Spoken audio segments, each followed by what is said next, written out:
গোটা দুনিয়াটাই পরীক্ষা। আল্লাহ যারে পছন্দ করে বেশি তার পরীক্ষাও। আসাদুন নাসি বালাআন আল আম্বিয়া, এই পৃথিবীতে আল্লাহ সবচেয়ে বেশি বালা মুসিবত দিয়ে পরীক্ষা করেছেন নবীদের, কারণ নবীরা আল্লাহর কাছে কম প্রিয় না বেশি প্রিয়? যেহেতু প্রিয় বেশি, পরীক্ষাও। এজন্য মুমিনের উপর যদি পরীক্ষা আসে, মুমিনের উপর যদি অত্যাচার আসে, মুমিনের উপর যদি ধৈর্যের পরীক্ষা আসে, জেল জরিমানা আসে, মুমিন ওইটারে ভয় পায় না। মুমিন ভয় পায় একজনকে, চিল্লায় বলেন তিনি কে? কারণ আল্লাহর ঘোষণা ওয়ালা তাহিনু ওয়ালা তাহজানু, ঘোষণাটা কার? ভয় নাই, তোদের চিন্তা নাই। আনতুমুল আ'লাউনা ইন কুনতুম মুমিনিন, তোমরাই বিজয়ী হবা যদি মুমিন হও, যদি মুমিন হও। এজন্য ধৈর্যের পরীক্ষা দিতে হবে, আল্লাহর উপর তাওয়াক্কুল করতে হবে, অত্যাচার আর জুলুম আল্লাহর নামে সহ্য করে যেতে হবে। চিল্লায় বলেন ঠিক কি না?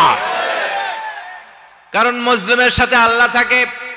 মুসলিমের বদদুয়াকে বিশ্বনবী ভয় করতে বলেছেন, কারণ মুসলিমের বদদুয়ার মাঝে আর আল্লাহর মাঝে পর্দা থাকে। যারা দুনিয়ার বুকে জুলুম করে তাদেরকে ক্ষমতার মসনদ থেকে নামিয়ে দেয় কে? আর যারা মজলুম হয়, যাদের রক্ত দিয়ে জমিন ভেজে, তাদেরকে জমিনের ক্ষমতা দিয়ে দেয় কে? আর যারা রক্ত ঝরায়, ইতিহাস বলে তারা শেষ পর্যন্ত প্রাণ আর জান নিয়ে পালাবার জায়গাটা পায় না। চিল্লায় বলেন ঠিক কিনা? এজন্য মুমিন খুব ভালো করে জানে, রাত্রি যত গভীর হয়, সুবহে সাদিকের সময় কাছে আসতে থাকে। গর্ভবতী নারীর পেটের জ্বালা যন্ত্রণা, ব্যথার পেইন যত বাড়ে, নতুন মেহমান আগমনের সময় কাছে আসতে থাকে।